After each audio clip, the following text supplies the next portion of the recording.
Welcome to the SAG-AFTRA Foundation's Conversations at Home program. I'm Kate Hahn with TV Guide magazine.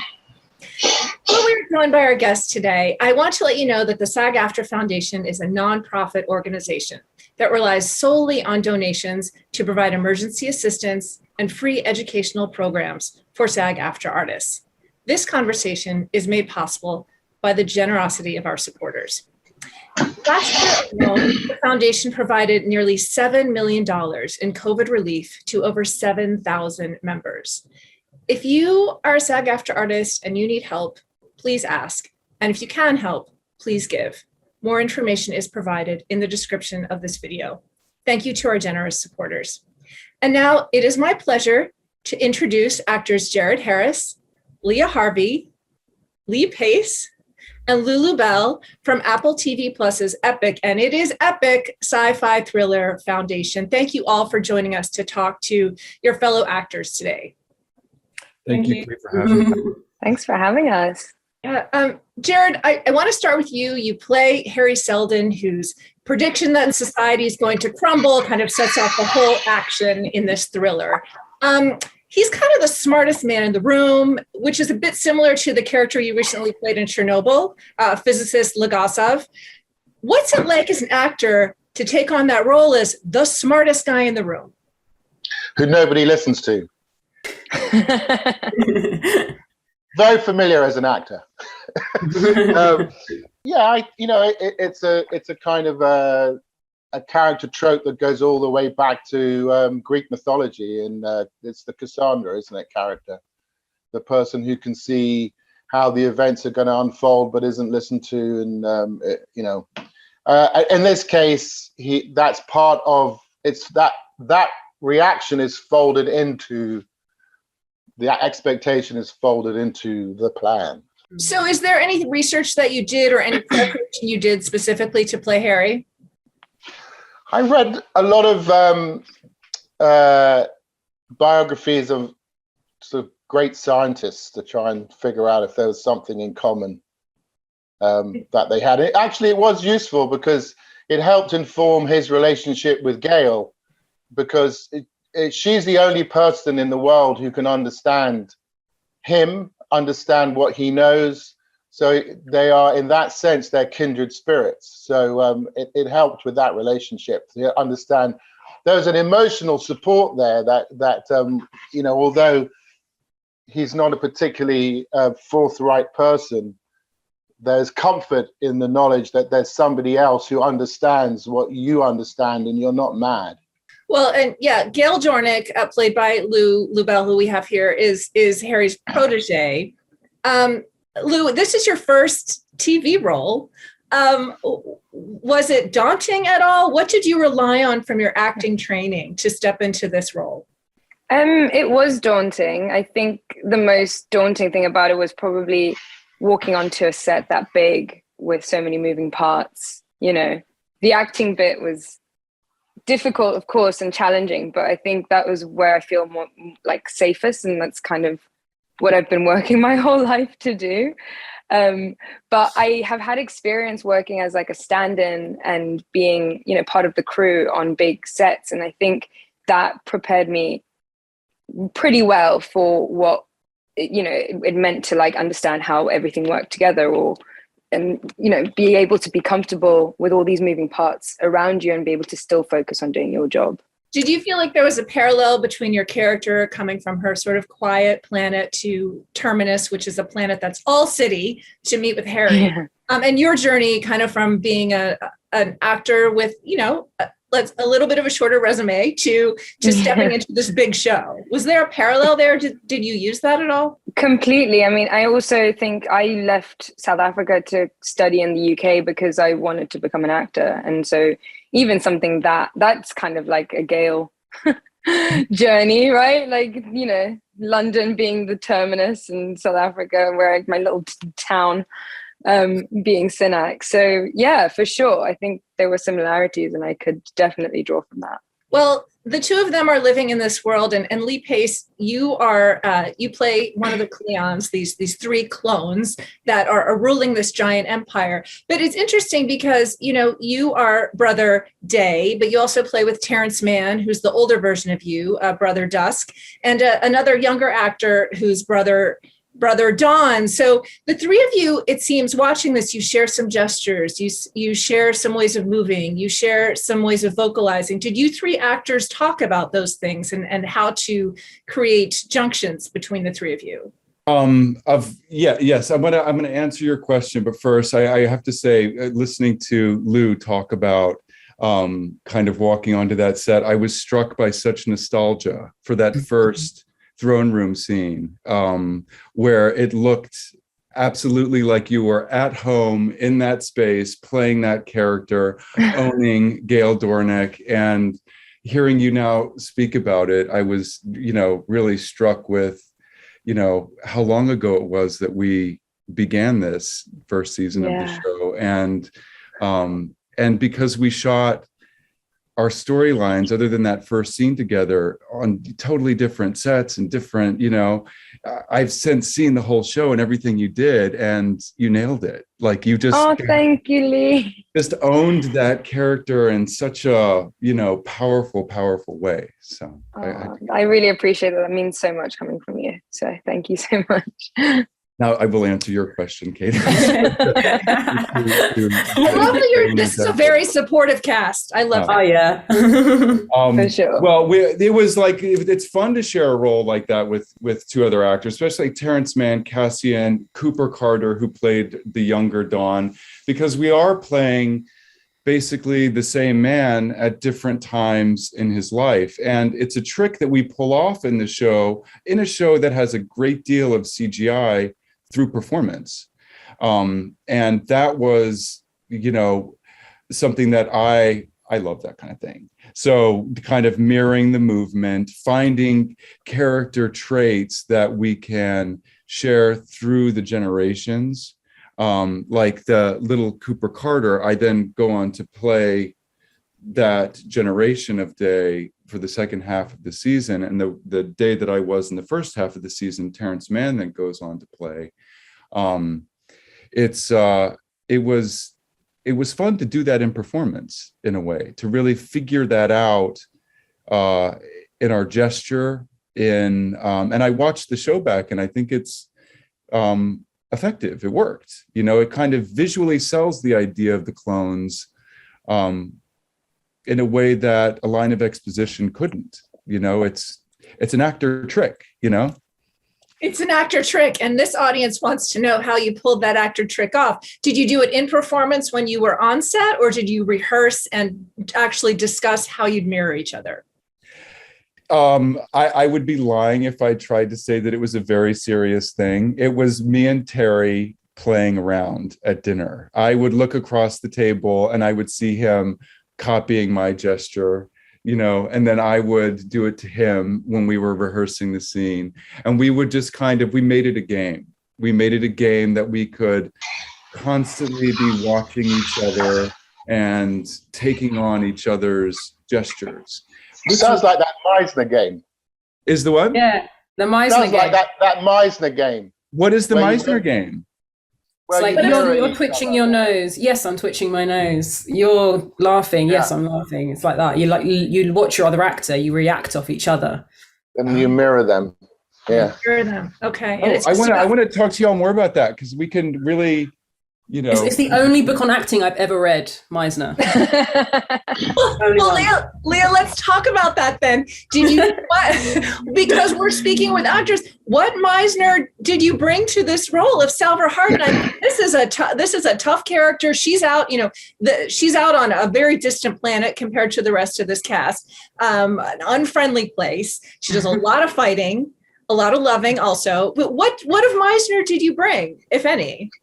Yeah, like you said, she's very much kind of in her own space but I've had a lot of people with me. So I had a lot of ensemble members of the cast with me. And, in that storyline, we're following Salvor's journey through the season, but there's always someone doing something to her, and she's always reacting to whatever's happening. She's not really thinking on the past, and she's not really worried about the future. She's literally just reacting to that person who was trying to punch her in the face or is trying to take down her entire city. So I was really lucky. I was working with an amazing group of people who were playing the other, characters in the story. I didn't really have to work too hard to just react off them. The script gave us the story, and the world itself, the sets, everything was so detailed that all I had to do was just keep my eyes open and stay awake and make sure I'd survived the scene. So that's the Meisner that I brought to it. I'd had to just watch everyone react, not worry too much about making it perfect. Just react. Well, that's interesting to just react, to just be there in the moment. How did you mention the sets, and you're in some extremely detailed, complicated ones. How did those sets, is there a location that in particular was very useful to you? Yeah, there was. So the Beggar's Lament, which is the ship that Hugo's ship, that they have to go on to go to this Invictus, another ship. When we first walked onto that set, I was absolutely blown away by that set. I don't know if you guys have been on that set. Most people have, I think, that are in the cast. But it was so detailed. Like, there were things on the walls, everything was padded, there were bags everywhere. There's like a living station where there's like a kitchen, and it kind of goes out and you can move it around. And there was this security pass, which I imagine is like a space security pass with Dan McPherson, his face on it as Hugo. And it wasn't going to be featured in any of the scenes, but it was just there. And so little details like that were really, really cool. They were like, cigarettes rolled on the side and just lots of things, loads of tiny details that just made it perfect. Right. Yeah. Jared, I'm wondering if there was anything like that for you with Harry Seldon. There are definitely some built out green screen effects, but you also have some very practical sets. Was there anything that made you feel particularly grounded playing Harry? Well, I think the first sets that I was on were was Iceland. Deliverance. Very grounded. Iceland was as people will tell you who work there, Iceland was tough. Yeah. I didn't have it anywhere near as tough as the others did. I think my first day was in this sort of strange experimental tomato greenhouse place where they just grew tomatoes. And it was that scene with Lou isn't that from episode 2? Yeah, it was from episode 2. Yeah. And then I did the stuff at the library in Trinity in Dublin, which is a real place. And so, yeah, I had an easy, non-sci-fi sort of green screen entry into this whole thing. And by and large, actually, I really didn't have to experience any of that giant green screen stuff. I think probably the biggest aspect of that, wasn't it, Lou, was on the Raven, when we're dealing with what was outside of the viewing portal. But most of the time, I mean, one of the things that is really impressive about this is they made a decision that it was going to be practical. And that as much as possible, what you see is really there, other than the stuff that obviously cannot possibly be there because spaceships don't exist and all that kind of stuff. But as much as, even the stuff that we looked outside the window on the Deliverance, they actually had a functional portal screen that showed you what we were seeing. And as opposed to a green or blue screen thing, it was a sort of representation of what we would be seeing outside of that portal. So that's great. So you didn't have to follow like a green painted tennis ball on a stick, which is often what happens. I think I did that once. You did. How was that? How was that, Leah? There was a guy, as an actor, like how do you grab that moment then? I guess what was amazing was, as Jared said, like a lot of stuff was practical. Most of the stuff was practical. The only time it was not was if we're looking out at space, out a window at space. So that was the Bishop's Claw, which is the cat that Salvor sees. I was about to call her Sharon. I don't know where that came from. What Sharon sees when she goes to try and chase this kid. and it was a green beanbag that was just chilling there. And the second time she sees it, it moves and it jumps up onto some scaffolding. But the really cool thing was there was like, you know, an air effect that would make the snow go away. Like the cat had jumped onto this box and then jumped onto the scaffolding, and some guy's like crouching behind, trying not to be seen, shaking the scaffolding. So it wasn't too bad, actually. And of course, apart from a man in a green morph suit holding an arrow lying on a beanbag, that was the only other time. But you're never going to get tired of seeing someone in a green morph suit. That's just loads of fun to see someone walking around set in a morph suit. Well, I mean, talk about scenes that come out looking very, very difficult and brutal. Lee, you probably had the biggest one when your character goes on the spiral to prove that he has a soul. And that's a pilgrimage.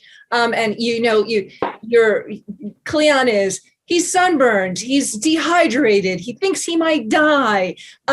You look terrible in it. Tell us about But amazing. Always, by the way. Tell us from an actor's perspective about shooting that spiral scene. You know, it had been on my mind because of the pandemic. We shut down for months in the middle of shooting. So it had been on my mind for an additional kind of 9 months. So to finally actually shoot it was such a relief, because I've been thinking about it for such a long time. And it was, and Roxanne Dawson, our director, also an actor. It was really great to be able to dig into that very concise sequence of scenes and track this emperor, you know, this person who is, you know, the emperor of the galaxy, which is an absurd idea, kind of becoming convinced that he's just a man like every other human in the galaxy. Well, I guess every other human isn't a man, but they are human. But I found that very simple transition of mind, kind of a concise thing that I could, you know, attempt to do inside of that episode in performance. And you know, being in the middle of the desert in Forteventura absolutely helped. We shot that last scene in a cave in Lanzarote, which is a surreal place and absolutely real. It looks exactly like it does on screen in that cave. And you know, so to kind of shoot that moment when he realizes that, you know, he's getting no vision, he's only got himself and all of the responsibilities he inherited. And that's the message he receives there. I don't know. It's like, as an actor, any opportunity you have to get as far away from yourself as possible is kind of the key to the character, really, isn't it? And, you know, if you can like not have your phone dinging, and, you know, you can be in a place that is absolutely surreal and you just have the words that you've been written and your scene partners, and you can kind of surrender into that.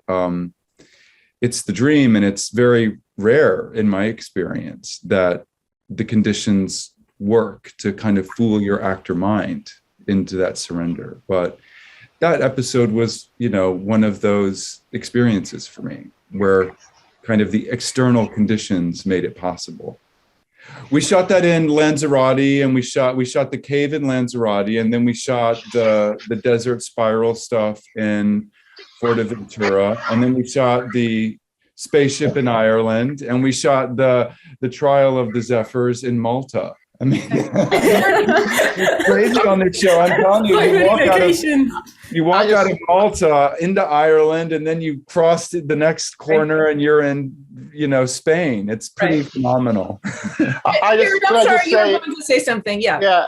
I just want to say that story arc was the most, sort of in a weird way, the most accessible and the most human and the most interesting, the most grounded of the whole show, because it's a question that we all have about ourselves. We don't know the answer, and it's such an interesting thing that the writers did, was to take this character, and through Lee's wonderful performance, is to pose that question, which is fundamental to all human beings: is, do we have an eternal spirit? It was just the most brilliant part of the of the show, and Lee did it wonderfully.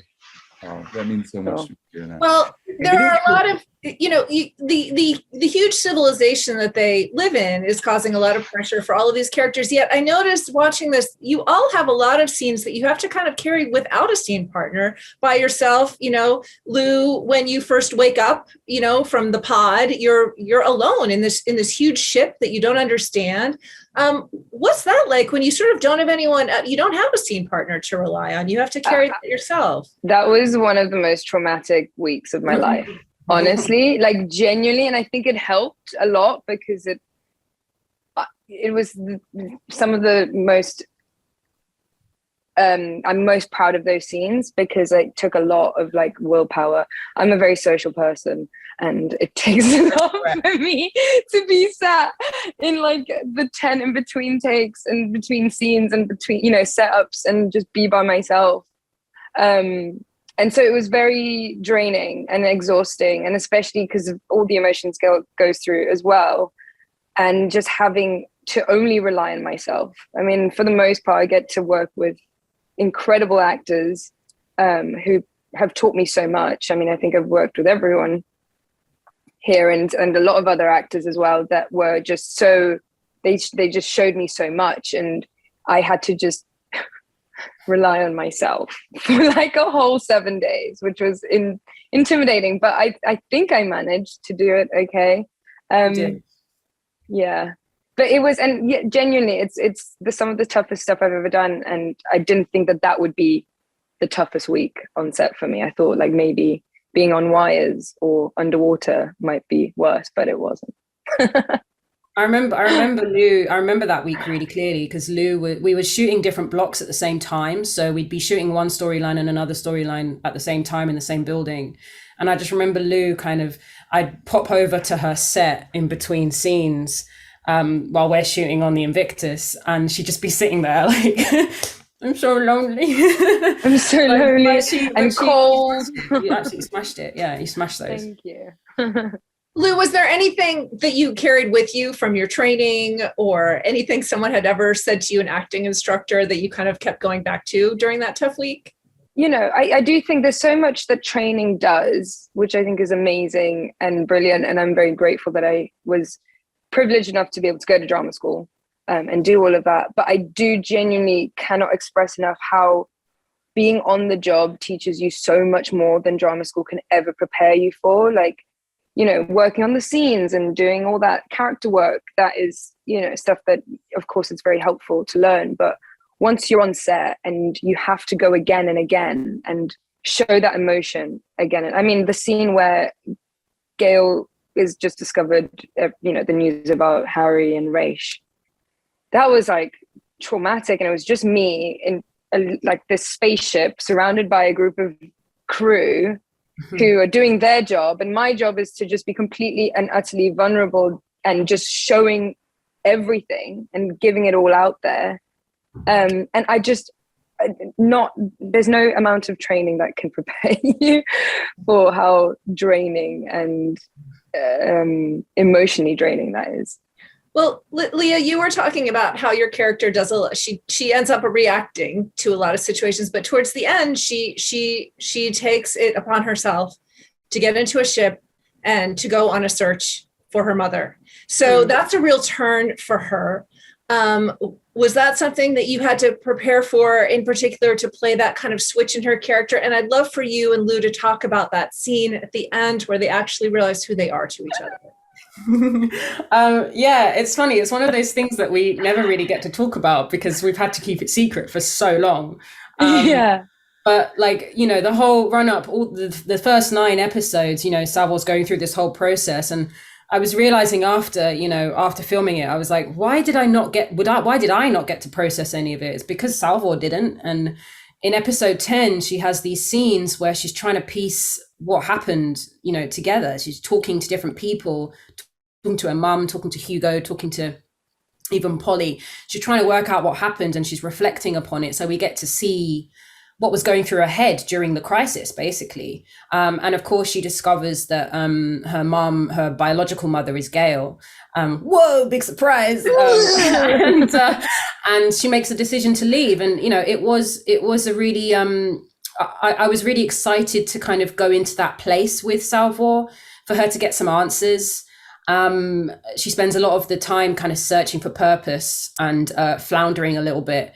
So once she has her mind set, she's ready to go. And it's hard as an actor as well to do goodbye scenes, and you want to be I made a decision to be quite kind of stoic in a way in these scenes, because if she was really sad, she would stay. She doesn't have to leave, but there's something in her that is pulling her towards whatever this thing is that's pulling her out there, which is her mum.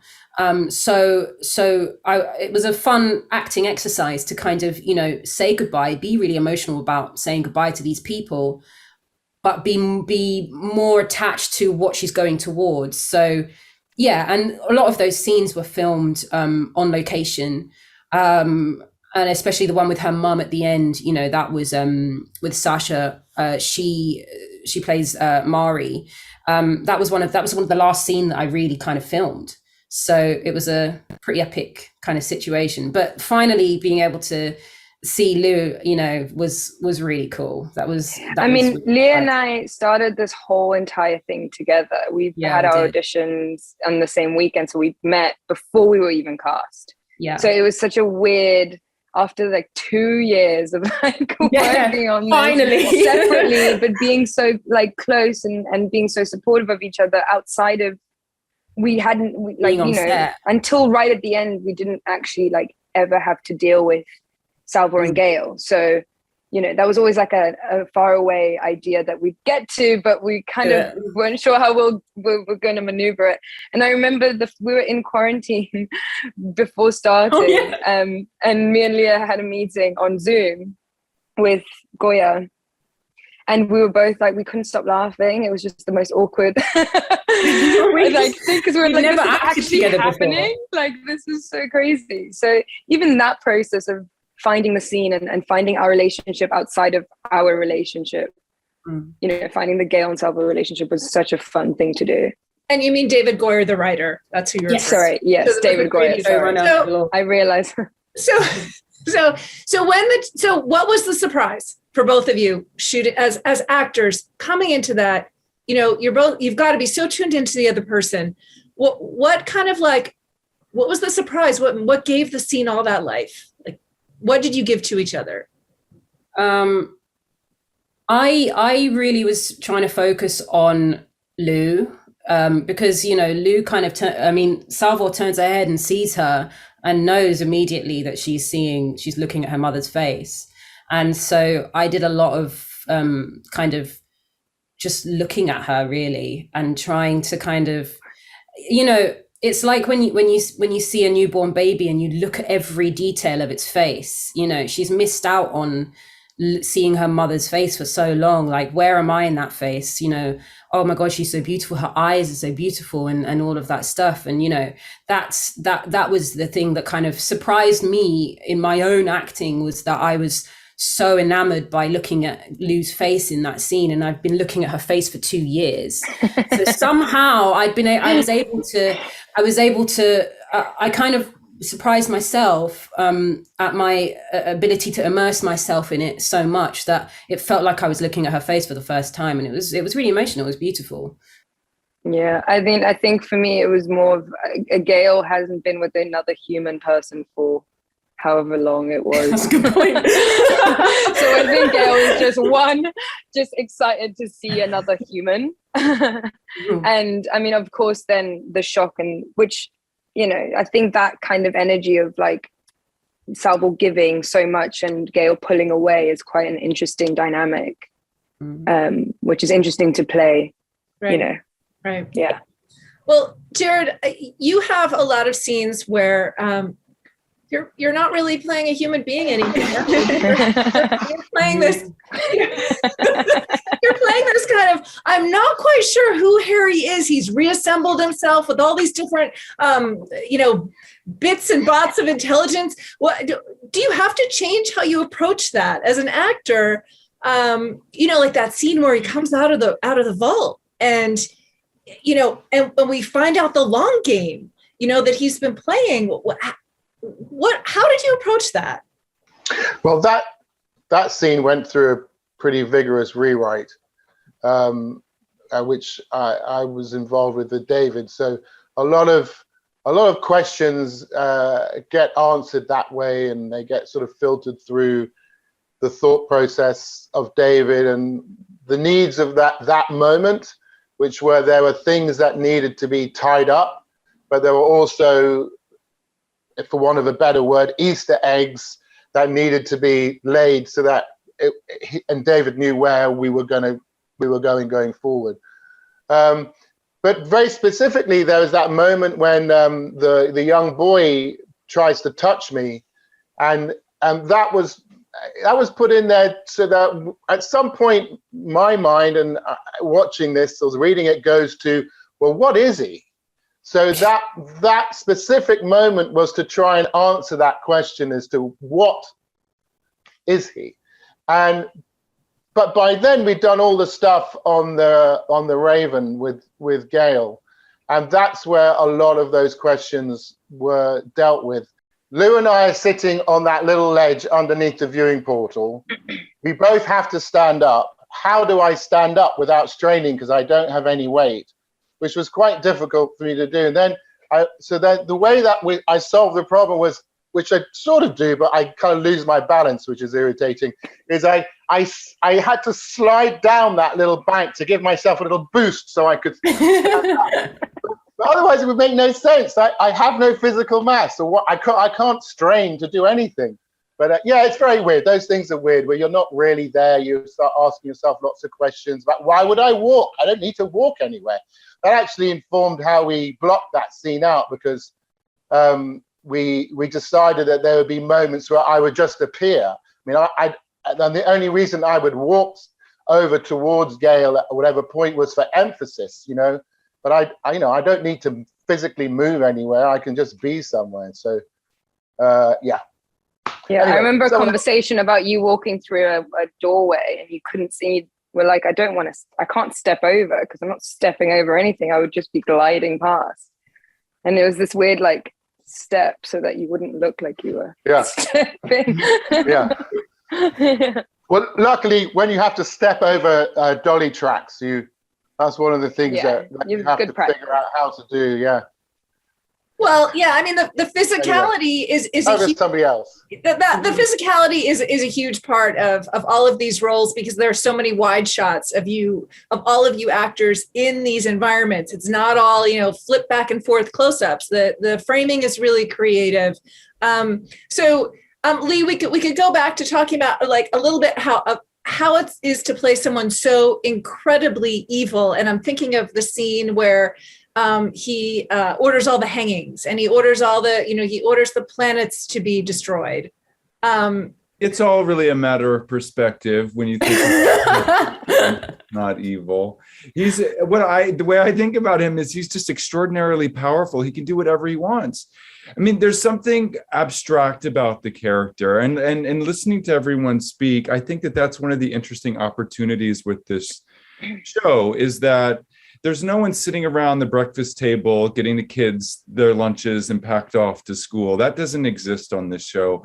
It's extraordinary people and different emanations of people, whether or not you're a robot and a machinery, or you don't have a body anymore and you're still functioning as a person.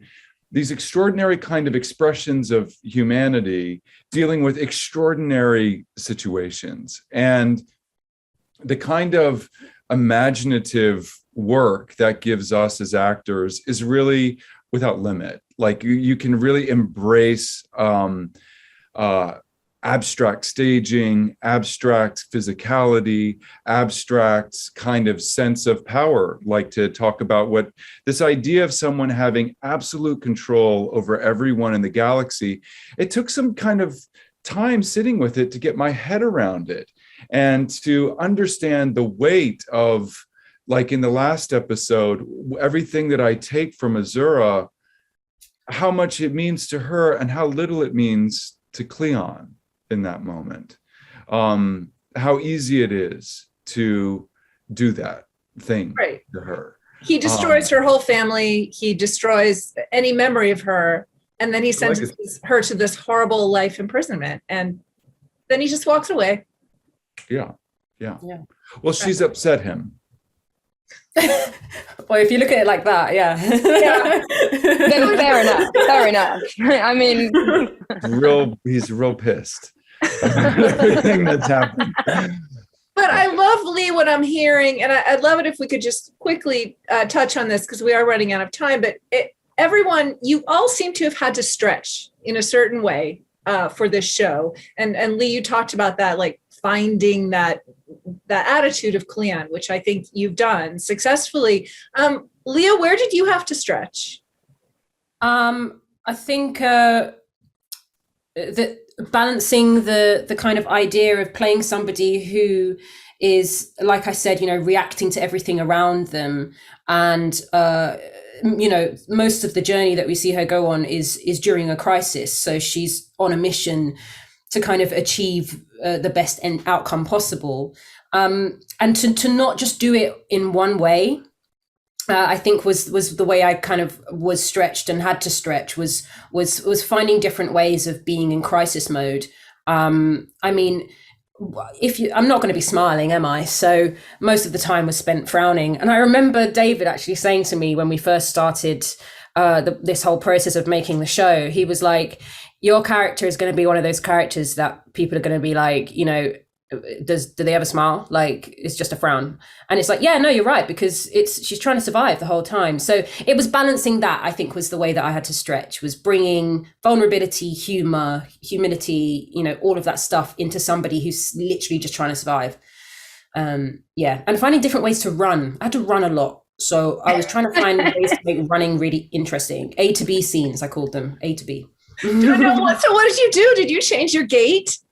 I had to train my gait, actually. I had no gait, so I had to train it. I had to find different ways of expressing, different ways of running. And, there's one scene that I really, really love where she's running towards this building and it kind of explodes and she's looking back and looking forward and is really confused. And I ran fast. And so it helps if you actually run fast. So that's what I discovered was the main technique there. Was just to actually top tip.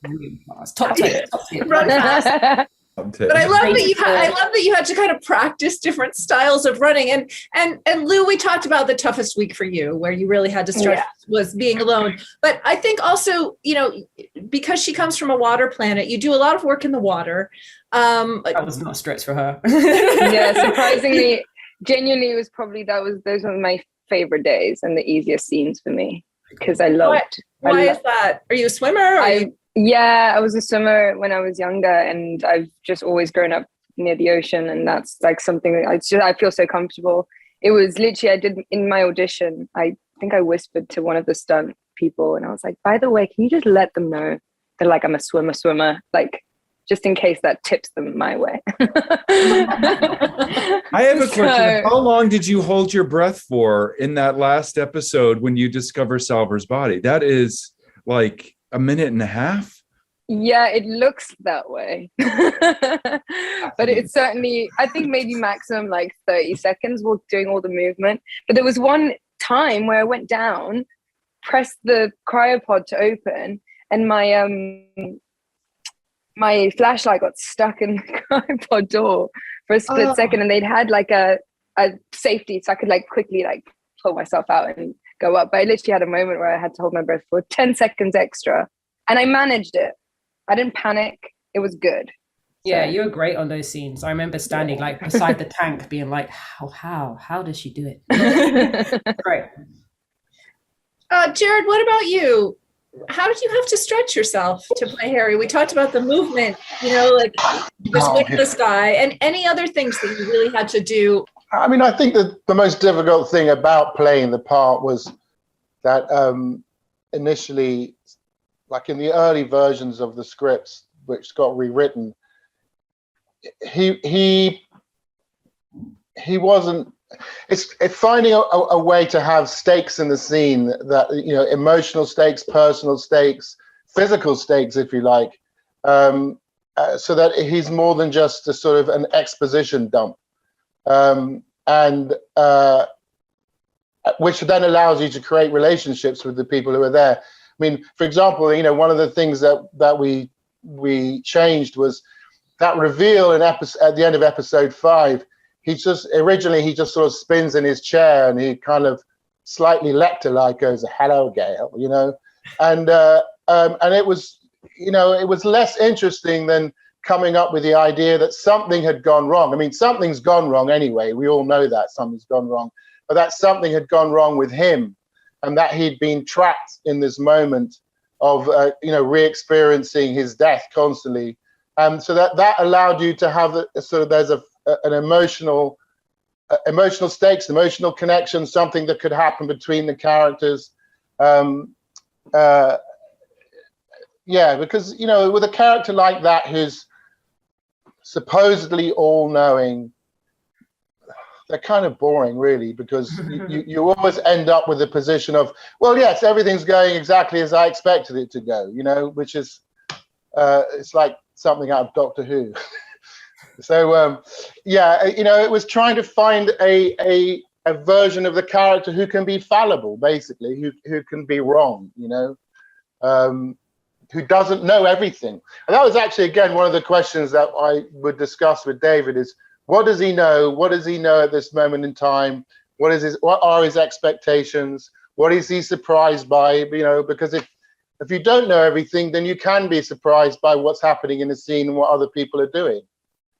And then you can be alive in it, Right. And that's good advice for any actor, to talk to the writer, talk to the director, get these things clear. So does anyone else, before we wrap, does anyone have tips for this audience? People who may be beginning their career, mid-career, any quick tips on how to keep going or stay motivated? Oh, how long do you have? No, I have. These are your fellow actors, so I know they'd love to hear from you on how you maybe stay motivated between jobs. Or I mean, the one thing I would say is the tip I would give myself and have to remind myself time and again, which is trust your instincts. Trust your taste. Trust what you think feels right and would entertain you.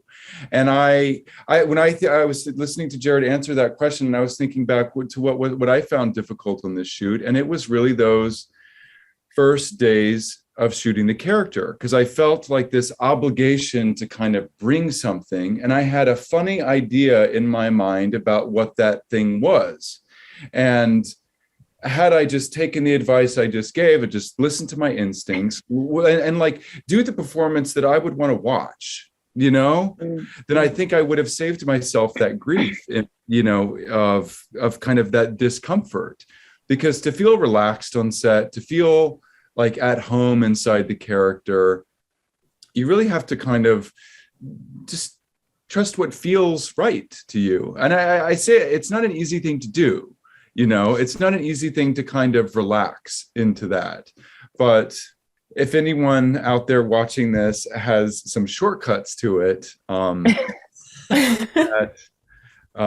is my Twitter? I don't know. They'll find your Twitter handle and they'll message you, or Instagram, whatever social media you have asked. I'm sure it's not difficult. You asked the question. So, Leah and Lou, do you have anything to add to that? Any advice or for actors? As actors, we experience a lot of rejection. Auditioning is kind of our main job for most of the time, and I think it's easy to say, but you'll get a job when it's right for you, and I think every time one hears a no, it can be a blessing, because it makes space for whatever is right. So to kind of pull yourself out of those moments when it kind of can be a bit much, to kind of remember that you're on your path, and when it's right, it will really feel good. It will feel good, and it will be better than doing a job that isn't right for you. Great. And Lou? I would, just going off of what Lee said, probably the trusting yourself. I mean, for me, drama school, I used to really struggle to learn lines, and it sounds so silly and like basic, but being so prepared on set that you don't even have to think about what you're saying, you can just be in the moment and react off of the person opposite you, I think is probably the one thing that I have learned the most doing this job. So that's what I would. Jared, did you learn actors always learn from working with each other. You're probably the most experienced on this. Lou is I'm the oldest. Is that what you mean? What did you learn from Lou? So rude. Jared? So rude. Calling me old. Enthusiasm. Lou? Gosh, her enthusiasm. It was wonderful. Just that just joy, you know, because you can get bogged down in a lot of the problems, and there was always problems, and there's issues and, you know, differences of opinion or whatever, but just her enthusiasm and her joy, and like she said, that, you know, she came prepared, which is what my advice would always be prepared. And then you also should be prepared to change your mind about what you thought you were going to do, because you have to incorporate what your scene partners are doing, change everything once you see what your scene partner is doing, so that it's something that it constantly is alive in the moment. You notice what they're doing differently and you respond, even if they're just tiny little things. You know, that's what keeps it alive and keeps it living.